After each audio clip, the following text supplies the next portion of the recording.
हाय दोस्तों, welcome to our channel investing with Dhan. दोस्तों, अभी रिसेंटली मार्केट में एक बड़ा फॉल देखने को मिला था, जहां पर आज मैं जिस दिन ये वीडियो बना रहा हूं उस दिन भी अगर हम बात करें तो निफ्टी अपने ऑल टाइम हाई से 13-14% नीचे है, जबकि बॉटम पे अभी यहां पे रिकवरी आने से पहले वो अप्रोक्सीमेटली 16% डाउन थी। वहीं मिड कैप और स्मॉल कैप इंडेक्स की अगर हम बात करें तो वो 20 से 25% तक नीचे आ चुके थे। और तो ऐसा होने पर एक शॉकिंग डेटा जो मेरे सामने आया वो ये था कि लोगों ने अपने म्यूचुअल फंड्स को रिडीम करना स्टार्ट कर दिया। अगर मेरे पास पर्सनली बहुत सारी कॉल्स आई कि is it a right time to exit from the mutual fund, क्या इंडिया की ग्रोथ स्टोरी खत्म हो चुकी है, क्या हमें अपना पैसा म्यूचुअल फंड से निकाल के गोल्ड में या रियल एस्टेट में या फिर किसी पॉलिसी में डाल देना चाहिए और या फिर अपने पास कैश की फॉर्म में रखना चाहिए। तो दोस्तों, यहां पर मेरे पास सिर्फ एक सिंगल आंसर था, that trust on India's growth story and also trust on the past returns of your mutual fund schemes and also the broader equity market. आप चाहे डायरेक्टली इंडिया की इक्विटी मार्केट में इन्वेस्ट करते हैं और या फिर आप म्यूचुअल फंड के थ्रू इन्वेस्ट करते हैं। दोस्तों, यहां पर इस वीडियो में मैं आपके साथ एक ऐसा इंपॉर्टेंट डेटा शेयर करने वाला हूं जिसकी वजह से आप अगली बार कभी भी म्यूचुअल फंड को रिडीम करने के लिए, अनलेस अनटिल आपको पैसे चाहिए तो एक अलग बात है, बट पैनिक में कभी भी आप इसको रिडीम करने के बारे में नहीं सोचेंगे। रादर हर बार जब कभी मार्केट्स गिरेगी आप अपनी इन्वेस्टमेंट्स को इंक्रीज करने के बारे में सोचेंगे। दोस्तों, यहां पर मैं किसी प्रोडक्ट को लेकर, किसी म्यूचुअल फंड स्कीम को लेकर, किसी शेयर को लेकर या ब्रॉडर इक्विटी मार्केट को लेकर भी आपको इन्वेस्ट करने की सलाह नहीं दे रहा हूं। ऑफ कोर्स ये तो आपकी रिस्क एपेटाइट पे डिपेंड करता है एंड ऑल्सो आपके फाइनेंशियल एडवाइजर की जो सलाह है ये उस पर ज्यादा डिपेंड करता है। लेकिन ब्रॉडली मैं अपने व्यू डेफिनेटली शेयर करना चाहता हूं यहां पर कि अगली बार कभी भी मार्केट गिरे तो आपको पैनिक में आने की जरूरत क्यों नहीं है। मैं ऐसे कुछ डेटा पॉइंट्स आपके सामने आज इस वीडियो में शेयर करने वाला हूं जो आपके होश उड़ा देंगे, जो आपको यह बताएंगे कि इंडिया की स्टोरी कितनी बड़ी स्टोरी है। ये कुछ हफ्तों, महीनों या सालों की स्टोरी नहीं है, ये डेकेड्स की स्टोरी है। Even if not a century but at least half a century की तो डेफिनेटली ये स्टोरी है, जिसमें से 10, 15, 20 साल निकल भी चुके हैं, तो भी आने वाले 30 साल इंडिया के are going to be the brightest years for India's investment cycle. तो दोस्तों, आइए डिस्कस करते हैं क्या है वो इंपॉर्टेंट डेटा पॉइंट्स। तो डेटा पॉइंट्स रिलेट करते हैं म्यूचुअल फंड स्कीम्स को, और मैं पर्सनली ऐसा मानता हूं कि कोई भी ऐसा बिगिनर इन्वेस्टर है, कोई भी ऐसा रिटेल पार्टिसिपेंट है जिसने आज तक कभी फाइनेंशियल मार्केट में पार्टिसिपेट नहीं किया है, जिसने या तो आज तक सिर्फ प्रॉपर्टी परचेज करी है या फिर सिर्फ गोल्ड परचेज किया है और या फिर एफडी या पॉलिसी में पैसा लगाया है, उन लोगों के लिए मुझे पर्सनली ऐसा लगता है कि अगर आप अपनी फाइनेंशियल मार्केट जर्नी को स्टार्ट करना चाहते हैं तो सबसे आसान और सबसे अच्छा और रादर आई वुड से सबसे सेफ तरीका है investing in the mutual funds और investing in India's largest quality shares, जो कि पर्सनली अगेन मैं आपको कोई रिकमेंडेशन नहीं दे रहा हूं यहां पर किसी पर्टिकुलर शेयर या किसी पर्टिकुलर टाइप के शेयर में इन्वेस्ट करने के लिए। लेकिन अगर यहां पर सेफ्टी की बात करें तो निफ्टी का नाम तो आपने डेफिनेटली सुन रखा होगा। निफ्टी में 50 कंपनियां होती हैं। निफ्टी की 50 कंपनियां इंडिया की हमेशा one of the best companies रहती हैं। बेस्ड ऑन मार्केट कैप ये इंडिया की सबसे बड़ी कंपनीज रहती हैं। अब देखिए, इंडिया की सबसे बड़ी कंपनीज हमेशा ग्रो करती रहेंगी जब तक इंडिया ग्रो कर रहा है। इसका मतलब यह है कि निफ्टी में हमेशा अच्छी कंपनीज रहेंगी। तो निफ्टी के शेयर्स को अगर एक बिगिनर एक्यूमुलेट करता रहेगा तो उसके लिए इक्विटी मार्केट में एंटर करने का एक सेफ तरीका हो सकता है। और अगर आपको यह भी समझ में नहीं आता तो म्यूचुअल फंड तो डेफिनेटली एक सेफ तरीका है। अब यहां पर मैं आपके सामने एक डेटा प्रेजेंट करना चाहूंगा। तो दोस्तों, बात अगर यहां पर म्यूचुअल फंड स्कीम्स की हो रही है और यहां पर मैंने आपको स्टार्टिंग में एग्जांपल दिया कि कुछ लोगों ने मुझे भी अप्रोच किया और आपने डेटा भी मार्केट में देखा ही होगा, एमफी का डेटा था कि बहुत सारे लोगों ने अपने म्यूचुअल फंड पे रिडेम्पशन मारी है, बहुत सारे लोगों ने अपने म्यूचुअल फंड्स को लोअर लेवल पे रिडीम कर लिया है। वे हैविंग सेड दिस, ज्यादातर लोगों को अभी तक जवाब मिल चुका होगा कि जब वो पैनिक कर रहे थे तब निफ्टी अप्रोक्सीमेटली 16% डाउन थी अपने हाई से। मैंने आज की जिस डेटा की बात करी तो अप्रोक्सीमेटली 13% के आसपास डाउन है। तो 3-4% के आसपास की रिकवरी तो ऑलरेडी उसमें से आ चुकी है। वहीं अगर हम मिड कैप और स्मॉल कैप की बात करें जो 22 से 25% तक डाउन थे, वो भी आज सिर्फ 16, 17, 18% के आसपास डाउन रह चुके हैं। इसका मतलब यह है कि उसमें से आधी रिकवरी तो एनीवेज हो चुकी है, या एटलीस्ट 1/3 रिकवरी तो कम से कम हो ही चुकी है किसी भी इंडेक्स की बात करें। तो यहां पर एक इंपॉर्टेंट डेटा हमारे काम का जो आता है वो ये है कि अगर आप म्यूचुअल फंड्स में इन्वेस्टमेंट करते हैं तो दोस्तों यहां पर आपको कभी भी शॉर्ट टर्म के बारे में नहीं सोचना चाहिए। मैं जनरली अपने आसपास वाले लोगों को एग्जांपल देता हूं कि जो आपने गोल्ड परचेज किया था, क्या रोज जाके उसकी वैल्यू ज्वेलर से पूछते हैं? क्या आपने जो रियल एस्टेट प्रॉपर्टी परचेज करी थी इन्वेस्टमेंट के लिए, किसी भी मेट्रोपॉलिटन, किसी भी अर्बन, सेमी अर्बन या फिर रूरल एरिया में भी अगर आपने एक प्रॉपर्टी, एक लैंड, एक प्लॉट कुछ भी परचेज किया था, क्या उसका रेट आप रोज जाके प्रॉपर्टी डीलर से पूछते हैं? नहीं पूछते हैं। तो स्टॉक के प्राइसेस या म्यूचुअल फंड के यूनिट्स की वैल्यू आप रोज क्यों देखते हैं? दोस्तों यहां पर मैं आपके सामने एक डेटा प्रेजेंट कर रहा हूं, बहुत इंपॉर्टेंट डेटा है। तो यहां पर हम जो डेटा ले रहे हैं वो ले रहे हैं निफ्टी 50 का TRI. TRI stands for total return index. और अगर हम इसमें एसआईपी करें और इसके रोलिंग रिटर्न्स देखें, रोलिंग रिटर्न्स मतलब हर उस पीरियड के रिटर्न। फॉर एग्जांपल अगर हम 5 इयर्स रोलिंग रिटर्न की बात कर रहे हैं, 2019 से 2024 ये 5 इयर्स हो गए, 2020 से 2025 ये भी 5 इयर्स हो गए, 2021 से 2026 ये भी 5 इयर्स हो गए। तो इस तरीके से हम जो रिटर्न्स कैलकुलेट करते हैं, these are called rolling returns. तो दोस्तों ये जो रोलिंग रिटर्न्स होते हैं ये बहुत ही इंपॉर्टेंट पैरामीटर होते हैं कि आपने कभी भी इन्वेस्टमेंट करी, अगले 5 पीरियड या अगले 3 पीरियड या अगले 2 पीरियड, जिस भी पीरियड की हम बात कर रहे हैं उसमें रिटर्न कितने आए। दोस्तों मैं सजेस्ट करूंगा आपको कि इस डेटा को ध्यान से सुनिएगा और इस डेटा को लिख भी लीजिएगा। निफ्टी 50 के अगर हम एक साल के रिटर्न्स की बात करें, 1999 से लेकर 2023 एंड तक, आई रिपीट 1999 से लेकर 2023 एंड तक, which is approximately 24 years of data. पिछले 24 साल के डेटा की मैं बात कर रहा हूं। 24 साल एक बहुत बड़ा डेटा का पीरियड होता है। दोस्तों इस 24 साल के पीरियड में अगर आपने कभी भी निफ्टी 50 में म्यूचुअल फंड्स के रूट से एसआईपी की फॉर्म में अगर कभी भी एक साल के लिए इन्वेस्ट किया होता, तो आपकी मैक्सिमम डाउनसाइड जो आपको देखने को मिली होती, दैट मींस आपका मिनिमम रिटर्न, सबसे खराब रिटर्न जो आपका रहा होता, वो रहा होता -65% का, जो कि आई एग्री एक बहुत ही खराब रिटर्न है अगर आपने एक साल के लिए इन्वेस्ट किया होता। तो इसी एक साल के लिए आपके इन्वेस्टमेंट करने पर आपका मैक्सिमम रिटर्न जो रहा होता वो रहा होता 141%। Minimum -65%, maximum 141%। हो सकता है कि हम ना तो इस मिनिमम वाले पीरियड में रहते, इतनी खराब किस्मत भी नहीं है, ना मैक्सिमम पीरियड में रहते, इतनी अच्छी किस्मत भी नहीं है। एवरेज रिटर्न की अगर हम बात करें तो किसी भी एक साल की इन्वेस्टमेंट में आपका average return would have been 17% per annum. 17% is double, rather more than double the inflation. आपकी इन्फ्लेशन इंडिया में 6 से 7% के आसपास की रहती है और ये रिटर्न आपका रहता अप्रोक्सीमेटली 17% के आसपास। Not bad right. एक साल में एवरेज 17% के आसपास का रिटर्न आपको मिला होता। मैं मानता हूं कि हो सकता है हमारी किस्मत बहुत खराब रही होती और मुझे -65% रिटर्न मिला होता अगर मैंने एक साल के लिए इन्वेस्टमेंट करी होती, राइट। लेकिन यही इन्वेस्टमेंट बढ़ा के अगर मैंने 3 साल के लिए कर दी होती, तो इमेजिन मेरा मैक्सिमम ड्रॉडाउन, मतलब मेरे खराब से खराब रिटर्न जो रहे होते वो रहे होते 22% नेगेटिव।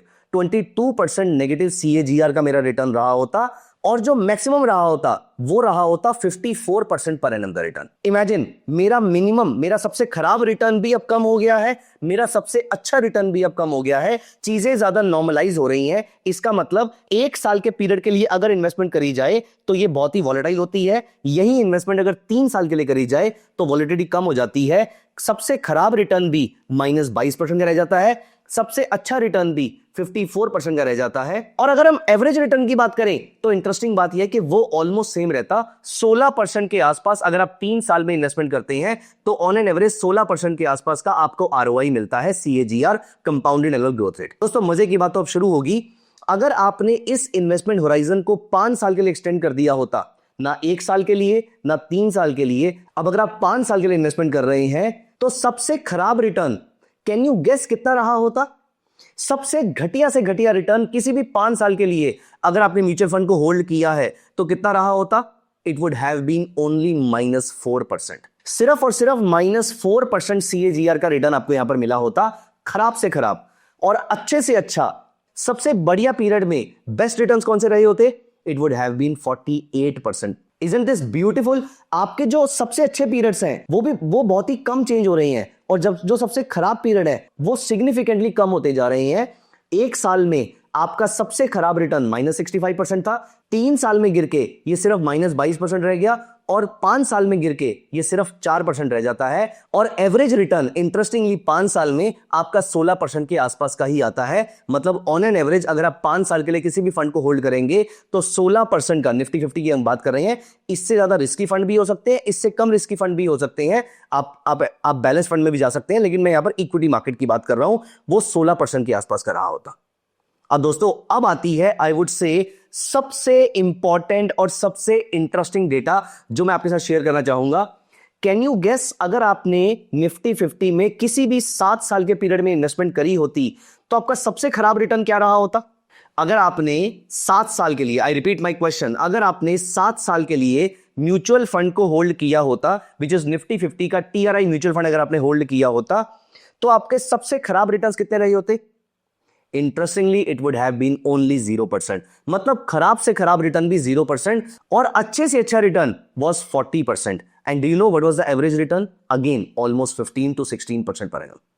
इसका मतलब यह है कि अगर आप 7 साल तक, दोस्तों एक बहुत इंपॉर्टेंट लेसन आपको मैं यहां पर बता रहा हूं, और ये मैं नहीं बता रहा, ये डेटा बता रहा है। अगर आप किसी भी लार्ज कैप म्यूचुअल फंड को या फिर निफ्टी 50 वाले म्यूचुअल फंड को हिस्टोरिकली अगर आप अभी तक उसको 7 साल तक लगातार होल्ड करके रखते, उसके अच्छे टाइम में, बुरे टाइम में, irrespective of any condition in the market, अगर आप सिर्फ उसको होल्ड भी करके रखते, तो भी आपको कभी म्यूचुअल फंड ने 7 साल होल्ड करने पर नेगेटिव रिटर्न नहीं दिया है। और ऑन एन एवरेज आपको 15% का रिटर्न दिया है। मतलब बुरे से बुरे 5 साल में भी अगर आपने इसको होल्ड किया है 7 साल के लिए, तो भी आप 0% पे खड़े हुए हैं। हाँ, मुझे मालूम है आप ये बात बोलेंगे कि 0% इज ऑल्सो नेगेटिव रिटर्न, क्योंकि इन्फ्लेशन तो एनीवेज है ही। दोस्तों हम यहां पर 7 साल की बात कर रहे हैं। Now let me tell you something really interesting. अगर आप 10 साल के लिए किसी भी फंड को होल्ड करते हैं, मैं यहां पर लार्ज कैप निफ्टी 50 फंड्स की बात कर रहा हूं, अगर आप 10 साल तक इसको होल्ड करते हैं, even not 0%, you would have generated a positive return and almost beating inflation at a decent margin।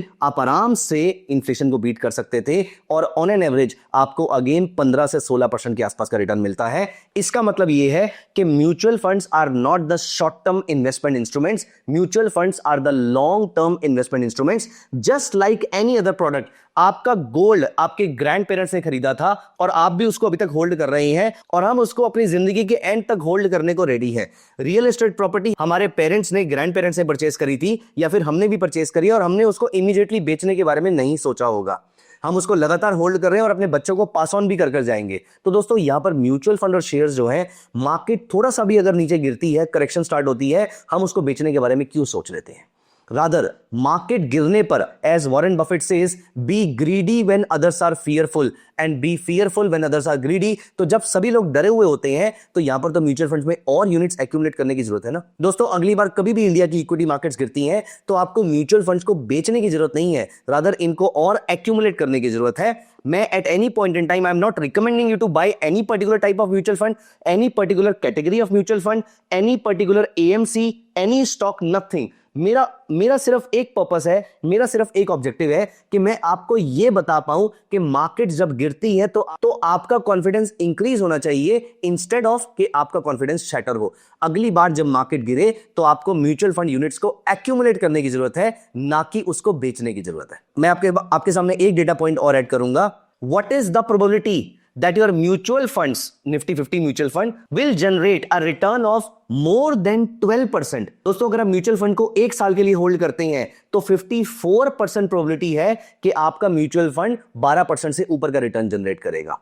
अगर आप इस म्यूचुअल फंड को 3 साल के लिए होल्ड कर देते हैं, तो यह प्रोबेबिलिटी बढ़ के 58%, 58% हो जाती है। अगर आप इस म्यूचुअल फंड को 5 साल होल्ड कर लेते हैं, तो 12% से ऊपर रिटर्न कमाने की probability increases to more than 60%। और अगर आप इस म्यूचुअल फंड को 7 साल के लिए होल्ड कर लेते हैं, तो 12% से ऊपर on an average annual return कमाने की probability increases to more than 65%। मतलब 2/3 प्रोबेबिलिटी कम से कम है कि अगर आप इस म्यूचुअल फंड को 7 साल के लिए इससे ज्यादा होल्ड करते हैं, तो आपके रिटर्न्स 12% से ऊपर आएंगे। और अगर आपको 10% से ऊपर रिटर्न्स चाहिए, तो 80% चांसेस है कि 7 साल होल्ड करने पर आपका म्यूचुअल फंड आपको 10% से ऊपर का रिटर्न देगा। दोस्तों आई होप आपको ये पूरी की पूरी स्टोरी समझ में आई होगी, ये पूरे के पूरे डेटा से आपको कन्विक्शन मिली होगी। दोस्तों मुझे तो ये डेटा बहुत ज्यादा कन्विंसिंग लगता है, इसीलिए कभी भी मार्केट्स गिरती हैं, मैं हमेशा अपने म्यूचुअल फंड्स के अंदर और यूनिट्स एक्यूमुलेट कर लेता हूं। जस्ट लाइक कि जब मार्केट में सेल लगती है, तो मैं अपने लिए ग्रोसरीज और परचेस कर लेता हूं, क्योंकि इवेंचुअली मुझे वो कंज्यूम करनी ही है। ठीक उस तरीके से मैं इक्विटी और म्यूचुअल फंड की मार्केट को भी ऐसे ही देखता हूं। So दोस्तों this data was a very very important one and a eye opener for me also कि म्यूचुअल फंड को अगर लॉन्ग टर्म के लिए होल्ड किया जाए, तो आपको इसमें मोस्टली नेगेटिव रिटर्न्स नहीं होते हैं। दोस्तों अगर आपको म्यूचुअल फंड में इन्वेस्टमेंट करनी है और आप डायरेक्टली एएमसी के थ्रू म्यूचुअल फंड परचेज करना चाहते हैं, तो धन प्लेटफॉर्म में you can by the mutual fund directly. ये सारे डायरेक्ट प्लान्स होते हैं। डायरेक्ट प्लान में आप म्यूचुअल फंड डिस्ट्रीब्यूटर को कोई कमीशन नहीं देते हैं। आप धन ऐप पे जाके म्यूचुअल फंड सेक्शन में अपनी मर्जी का कोई भी म्यूचुअल फंड सिलेक्ट कर सकते हैं। सिंपली आप एसआईपी या वन टाइम इन्वेस्टमेंट में से आप कुछ भी सिलेक्ट करके आप इन्वेस्ट नाउ पे क्लिक करेंगे, वहां पर आपके सामने ओटीपी आएगा। ओटीपी ऐड करके आप इमीडिएटली अपनी इन्वेस्टमेंट को स्टार्ट कर सकते हैं। तो जस्ट इन केस आपने अभी तक म्यूचुअल फंड में इन्वेस्टमेंट स्टार्ट नहीं करी है, आई वुड स्ट्रांगली रिकमेंड कि आप अपने फाइनेंशियल एडवाइजर से कंसल्ट करके म्यूचुअल फंड में इन्वेस्टमेंट जरूर स्टार्ट कीजिए। Thank you so much guys, see you in the next video, bye. Investments in the securities market are subject to market risk. Read all the related documents carefully before investing.